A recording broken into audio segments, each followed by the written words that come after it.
وقال النبي صلى الله عليه وسلم القرآن حجة لك أو عليك، أو كما قال رسول الله صلى الله عليه وسلم إن الله وملائكته يصلون على النبي يا أيها الذين آمنوا صلوا عليه وسلموا تسليما. أما بعد، درود شريف.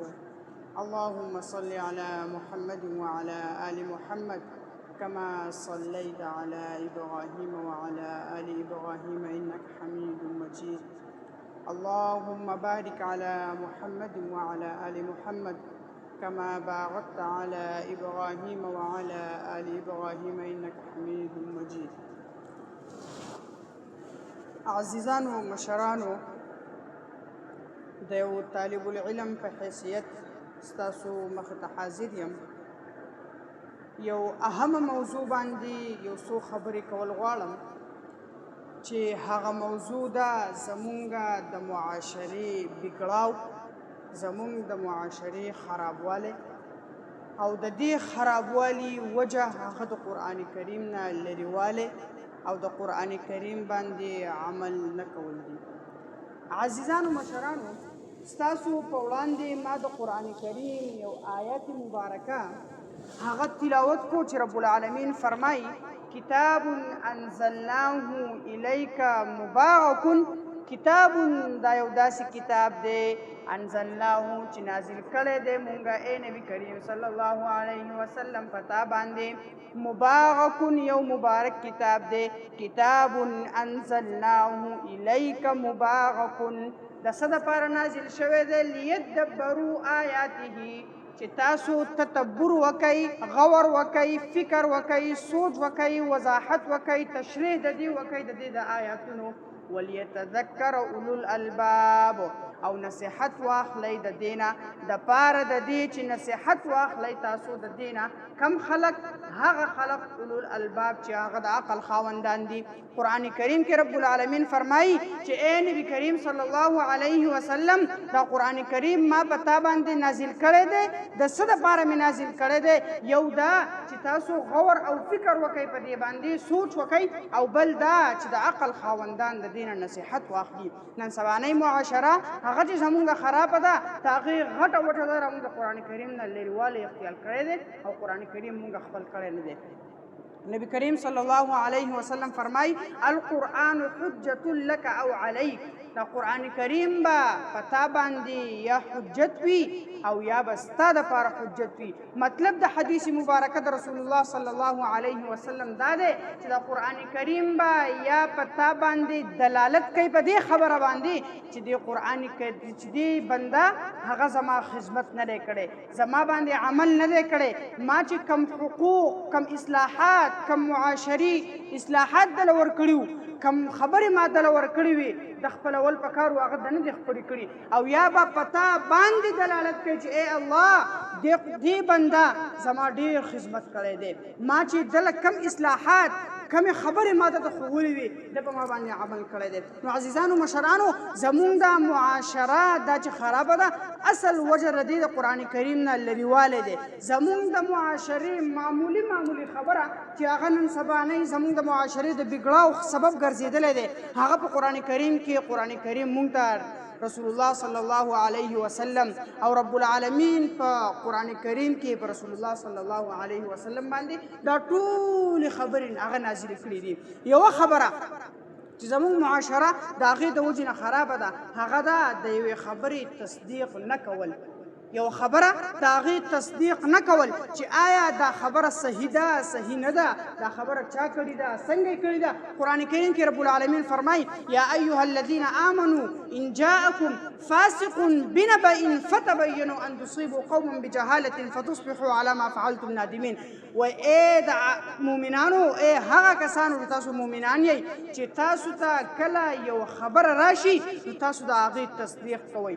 الله دې نه کړي چې داسې وشي چې تاسو دا خبره خوره کوي او وروسته پته ولګي چې دا خبره یو فاسق فاجر ګناهګار دروغجن راوړې وه او تاسو په دې خپله خبره باندې بیا ستومانه یې نو بیا خو د خپلې خبرې سره هېڅ نه کېږي مشران خبره کوي و د خولې نه توکلې لاړې خولې له واپس نه راځي قرآن کریم کې رب العالمین دا خبره مونږ ته کوي چې تاسو یو خبره کله کوئ د دې تصدیق کوئ دا معلوموئ چې آیا دا خبره صحیح ده او که دا خبره صحیح نه ده بله خبره قرآن کریم کې رب العالمین فرمایي د اصلاح زموږ د معاشرې بل اصلاح هغه قرآن کریم کې رب العالمین داسې ذکر کړي ده چې تاسو د خپلو مسلمانانو وروڼو په منځ کې روغه کوئ په دې باندې به ستاسو معاشره هغه اصلاح طرف ته ځي او ستاسو معاشره هغه به ښه کېږي ستاسو معاشره هغه به دنیا ته یوه ښکاره کېږي قرآن کریم کې رب العالمین فرمایي وان طائفتان من المؤمنین اقتتلوا فاصلحوا بین اخویکم وایي ای نبي کریم صلی الله علیه وسلم ای زما خوږ پیغمبره ای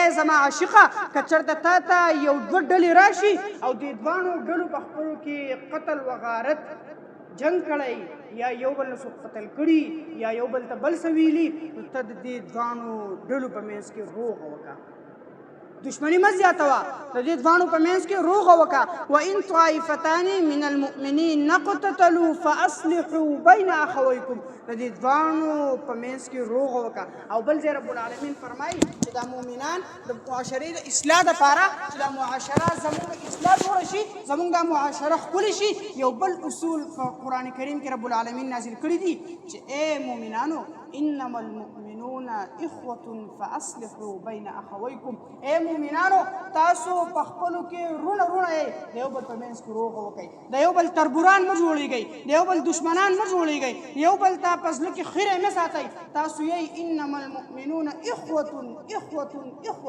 ټول مؤمنان په خپل منځ کې رونه رونه دي تاسو د یو بل په منځ کې صلح وکئ که د یو بل په منځ کې صلح وکئ او د چا چې ورانه یې د هغو په منځ کې هم صلح وکئ دا زموږ د معاشرې د ښه معاشرې ښه طرف ته راوستل دا اصلاحګانې مونږ ته رب العالمین په قرآن کریم کې ښودلي دي خو لیکن هغه غفلت هغه زمونږ دی چې مونږ په دې باندې عمل نه کوو یو بله اصطلاح د رب العالمین مونږ ته په قرآن کریم کې ښودلې ده چې تاسو په چا باندې بدګماني مه کوئ غلط سوچ د چا مه کوئ په چا د چا جاسوسي مه کوئ او د چا چې دی نو هغه غیبت مه کوئ قرآن کریم کې رب العالمین فرمایي یا ایها الذین آمنوا اجتنبوا کثیرا من الظن ان بعض الظن اثم ولا تجسسوا ولا یغتب بعضکم بعضا یا ایها الذین ہے هغه کسانو آمنو چې ایمان راوړل یا ایها الذین آمنوا اجتنبوا کثیرا من الظن دا زیات ګمانونه زیات چې دي که نه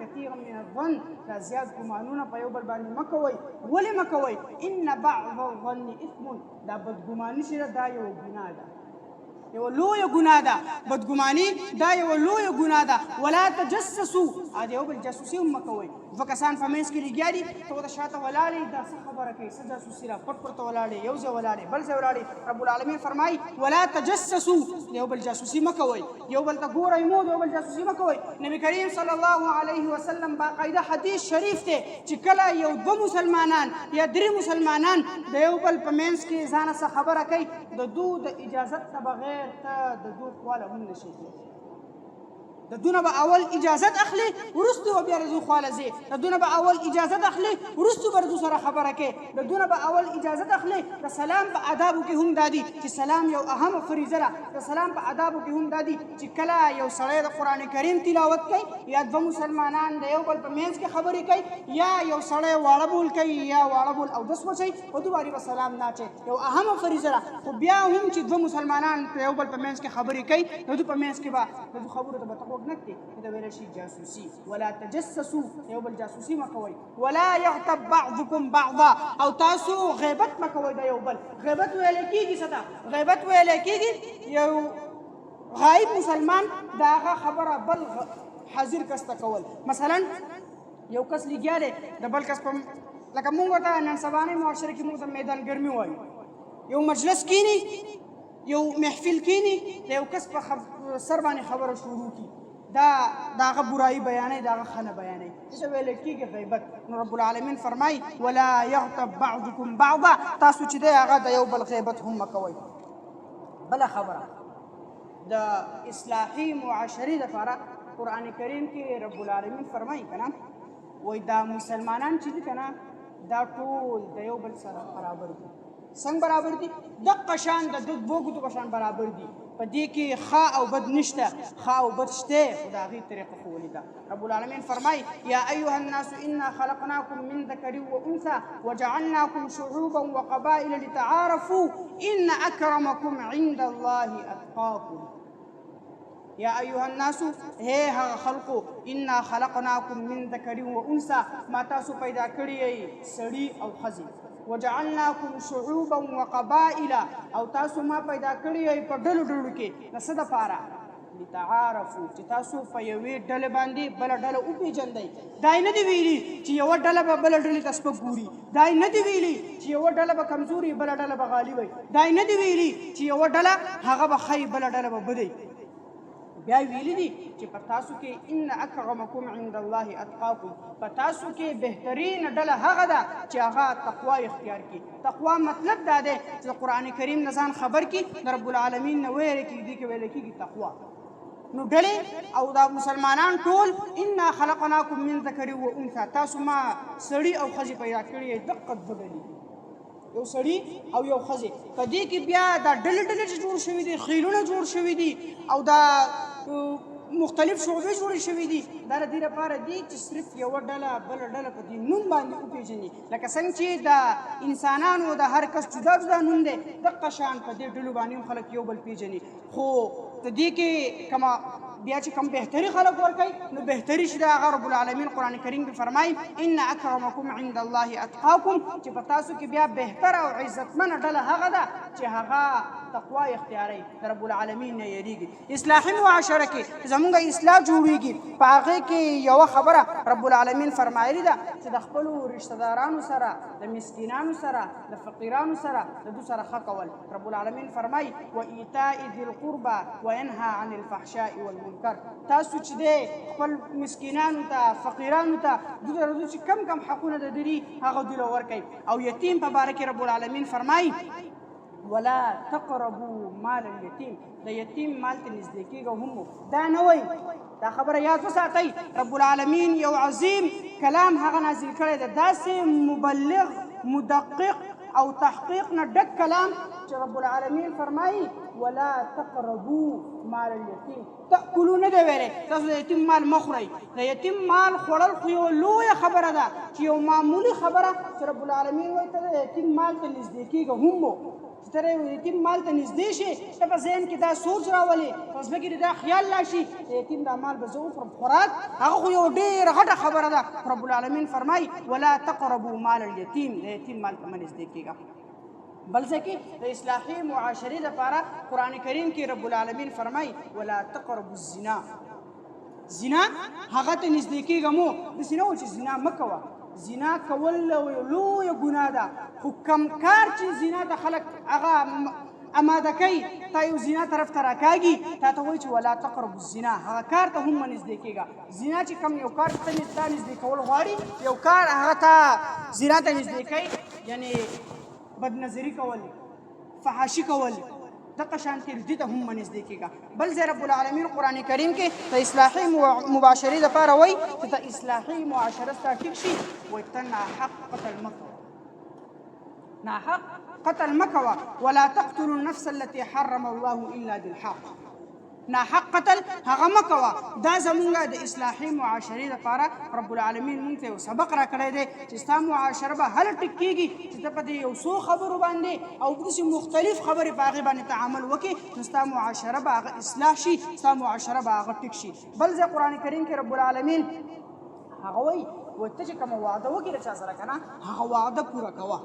واوفوا بالعهد، واوفوا بالعهد. چا سره دې یو وعده وکړه چې ستا دا کار به زه داسې کوم، دقه خپله وعده هغه سرته رسوه. خپله وعده د خپل وعدې خلاف ورزي مه کوه. نبي کریم صلی الله علیه وسلم د یو حدیث مبارک مفهوم هم داسې دی چې یو مسلمان هغه زما د امت نه نشي کېدی چې هغه وعده وکړي او بیا د خپل وعدې خلاف ورزي وکړي. زموږ رسول الله صلی الله علیه وسلم د خپل وعدې یو ډېر پابند او مخلص انسان و. بل ځای کې د اصلاحي معاشرې دپاره رب العالمین په قرآن کریم کې فرمایي وایي کومه خبره چې تا ته معلومه نہیں بلا تحقیق بات کرنے سے اپنے آپ کو منع کرنا. یو خبره هغه تحقیق ته نه ده رسېدلې ته د هغې نه ځان منع کړه. ولا تقف ما لیس لک به علم، ته هغه خبره مه خوروه چې د کومې تا ته علم نه وي. مو بولی بات هغه مه خوروه، ته په سوشل میډیا باندې هغه خبر مه ورکوه چې هغې تحقیق نه وي. ته به یو خبر ورکې ته خو ووایه چې دا صحیح دی، خو بل مسلمان ته په دې باندې ډېر لوی تکلیف رسي. دا خبره ته داسې مه خوروه چې هغه تحقیق ته نه وي رسېدلی. بل ځای قرآن کریم کې د اصلاحي معاشرې دپاره رب العالمین فرمایي تعدل وکا، احسان وکا او صله رحمي وکا. رب العالمین فرمایي ان الله یأمر بالعدل والإحسان وإيتاء ذي القربى وينهى عن الفحشاء والمنکر. ان الله یأمر بالعدل، یقینا الله پاک تاسو ته حکم کوي بالعدل، په عدل سره. په عدل سره عدل دې ته وایي چې تا ته یو انسان یو فیصله راوړي او ته په هغې کې انصاف وکړې. و ایتاء ذي القربى او تا حقونه ورکا د چا چې حق ته هغو د هغو حق ورکا.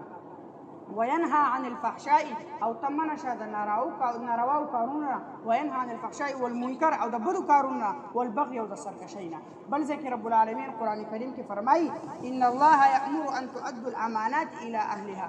تا ته چې کوم امانتونه حواله شوي دي هغه امانتونه د چا چې حق دی هغو ته هغه حواله کړه. چا دله امانت درکړی دی په امانت کې خیانت مه کوه. دا یو څو خبرې دي چې رب العالمین په قرآن کریم کې زموږ د اصلاحي معاشرې دپاره موږ ته رالیږلي دي. دا یوازې دا چند خبرې نو، قرآن کریم ټول د دې اصلاحي معاشرې نه هغه ډک پروت دی چې د اصلاحي معاشرې دپاره د کومو کومو خبرو ضرورت دی. زموږ معاشره به په کومه خبره باندې صحیح کېږي او په کومه خبره باندې زموږ معاشره هغه خرابېږي. لکه څنګه چې ما تاسو د وړاندې قرآن کریم تلاوت وکړو. قرآن کریم کې رب العالمین فرمایي کتاب انزلناه الیک لیدبروا آیاته ولیتذکر اولو الالباب. یې نبی کریم صلی الله علیه وسلم دا کتاب ما نازل کړی دی په تا باندې د څه دپاره؟ دپاره د دې چې ته په دې کې سوچ وکړې، غور او فکر وکړي ساده امت، او د عقل خاوندان هغه د دې نه نصیحت واخلي. او د قرآن نبی کریم صلی الله علیه وسلم حدیث مبارک دی چې القرآن حجة لك او علیک. دا قرآن کریم به یا په تا باندې حجت وي او یا به ستا دپاره حجت وي. یا به رب العالمین ته دا قرآن کریم وایي چې په ما باندې عمل کړی دی، او یا به دا قرآن کریم رب العالمین ته وایي چې په ما باندې عمل نه دی کړی. رب العالمین زموږ په دې یو څو خبرو باندې د عمل کولو توفیق راکړي. واخر دعوانا ان الحمد لله رب العالمین.